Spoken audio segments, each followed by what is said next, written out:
जिंदगी में अगर आपको बिजनेस करना है तो ये जरूरी नहीं कि आपको हमेशा कुछ नया इन्वेंट करना पड़े। दरअसल कई बार जो चीज़ पहले से मौजूद है उसकी सही कॉपी करके भी आप बड़ी कामयाबी हासिल कर सकते हैं। इस वीडियो में हम आपको दो ऐसी शानदार उदाहरण देंगे जहां लोगों ने नकल करके ही सफलता की नई ऊंचाइयां छुई। एक 990S की शुरुआत में कुछ जापानी इंजीनियर एक बड़ी समस्या में फंसे हुए थे। उनकी समस्या थी शोर।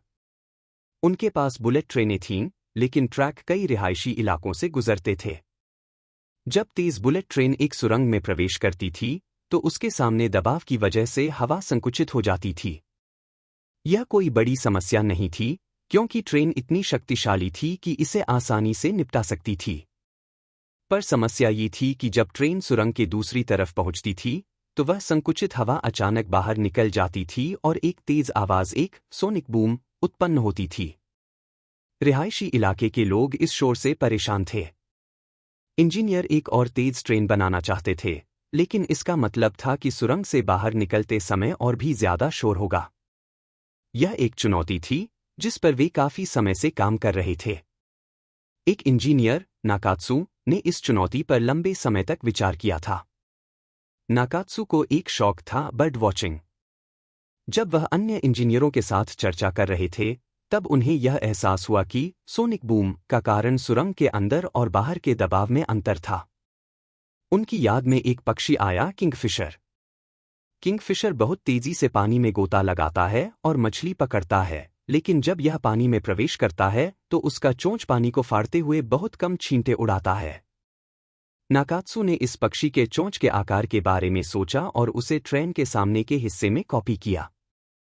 यह काम कर गया। बुलेट ट्रेन की नई पीढ़ी में एक लंबा हुड था जो किंगफिशर के चोंच जैसा दिखता था। इससे ट्रेन द्वारा उत्पन्न शोर में काफी कमी आई। वे एक और तेज बुलेट ट्रेन बना सके जो 320 किलोमीटर प्रति घंटे की गति तक पहुंच सकती थी। यहां दिलचस्प बात यह है कि उन्होंने कोई नया आकार नहीं आविष्कृत किया। उन्होंने बस उस आकार की नकल की जो पहले से लाखों सालों से काम कर रहा था। शमलेस कॉपीकैट। मोहनिश पब्रे अमेरिका में रहते हैं।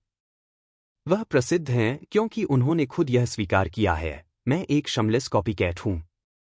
वह कहते हैं कि उनके जीवन में कोई भी ओरिजिनल आइडिया नहीं है, सब कुछ उन्होंने दूसरों से नकल किया है।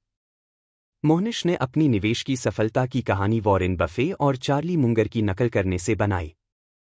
कुछ मीडिया लेख उन्हें भारतीय वॉरेन बफे भी कहते हैं।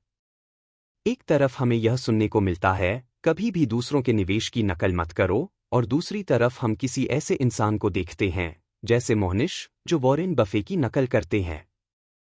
आखिर क्या हो रहा है? सच्चाई यह है कि मोहनिश बफे के निवेश में केवल वही शेयर नहीं खरीदते जो बफे खरीदते हैं।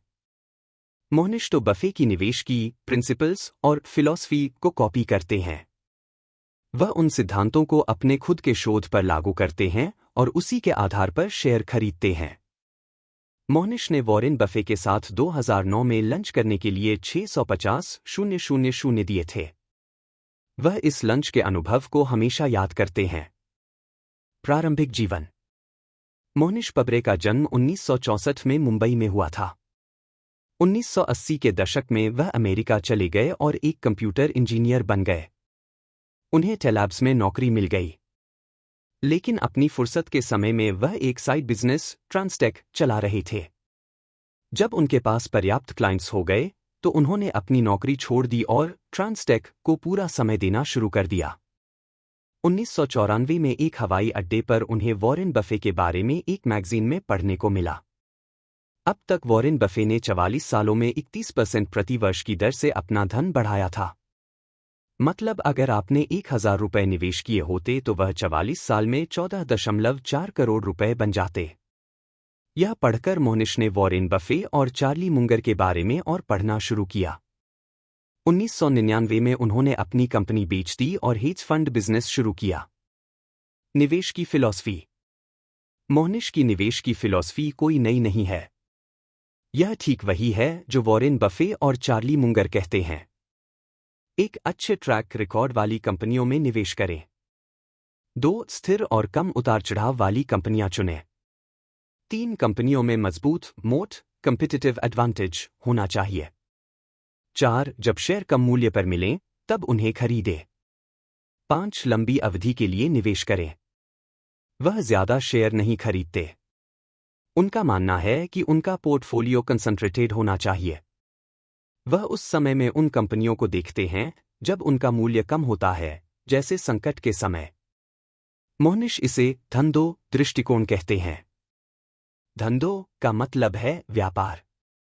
और उन्होंने द धन्नो इन्वेस्टर नामक किताब भी लिखी है। निवेश और परिणाम। तो उन्होंने वॉरेन बफे की नकल की और परिणाम कैसे रहे? 1999 से 2007 तक, जब तक 2008 की मंदी नहीं आई थी, उन्होंने 37.2% प्रति वर्ष का रिटर्न प्राप्त किया।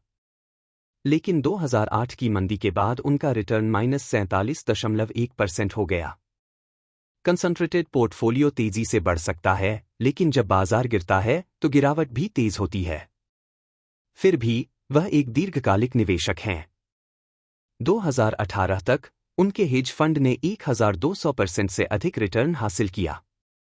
वह अपनी रणनीतियों को अभी भी बरकरार रखते हैं, वह जो वॉरेन बफे और चार्ली मुंगर से सीखे थे। कुछ रिपोर्ट्स के अनुसार 2024 में उनकी नेटवर्थ लगभग $2 बिलियन है। वह एक स्पोर्ट्स कार में घूमते हुए देखे जाते हैं जिसका नंबर प्लेट धंधो है। और उनका पसंदीदा मंत्र है heads I win, tails I lose little. आशा है कि आपको यह वीडियो पसंद आया होगा। अगर हाँ, तो अगली बार फिर मिलेंगे एक नए वीडियो के साथ। धन्यवाद।